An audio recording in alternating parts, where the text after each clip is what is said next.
गडिंग्लजमध्ये युवा सेनेच्या वतीनं पर्यावरण संवर्धनाचा संदेश देणारा अनोखा उपक्रम राबवण्यात आला। शिवसेना नेते आमदार आदित्य ठाकरे यांच्या वाढदिवसानिमित्त झालेल्या मोफत रोप वाटप कार्यक्रमाला नागरिकांचा उत्स्फूर्त प्रतिसाद लाभला।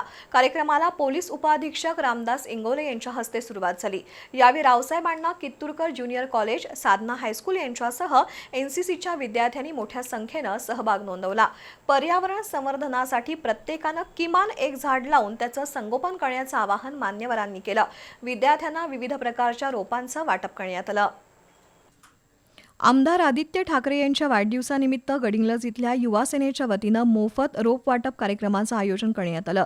पर्यावरण संवर्धनाचा संदेश देणाऱ्या या उपक्रमाला विद्यार्थी आणि नागरिकांचा उत्स्फूर्त प्रतिसाद लाभला। कार्यक्रमाचं उद्घाटन उपविभागीय पोलीस अधिकारी रामदास इंगवले यांच्या हस्ते झालं। यावेळी बोलताना त्यांनी प्रत्येकानं किमान एक झाड लावून त्याचं संगोपन करण्याचं आवाहन केलं। वाढतं प्रदूषण आणि बदलतं हवामान लक्षात घेता वृक्ष संवर्धन ही काळाची गरज असल्याचं त्यांनी सांगितलं। यावेळी प्रभारी नगराध्यक्ष महेश सलवादे यांच्या हस्ते रोप वाटप करण्यात आलं। जिल्हा प्रमुख सुनील शिंत्रे यांनीही मनोगत व्यक्त केलं। आमदार आदित्य ठाकरे यांच्या पर्यावरणपूरक विचारांमधून प्रेरणा घेऊन हा उपक्रम राबवल्याचं त्यांनी सांगितलं। झाडं लावण्याबरोबरच ती जगवण्याची जबाबदारी युवकांनी स्वीकारावी असं आवाहन त्यांनी केलं।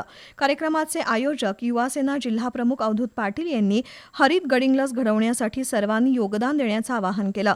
कार्यक्रमात रावसाहेब अण्णा कित्तूरकर ज्युनियर कॉलेज, साधना हायस्कूल आणि एनसीसीच्या विद्यार्थ्यांना विविध प्रकारच्या रोपांचं वाटप करण्यात आलं। झाडं लावा, भविष्य वाचवा असा संदेश देत विद्यार्थ्यांनी पर्यावरण संरक्षणाची शपथ घेतली। यावेळी युवा शिवसैनिक उपस्थित होते।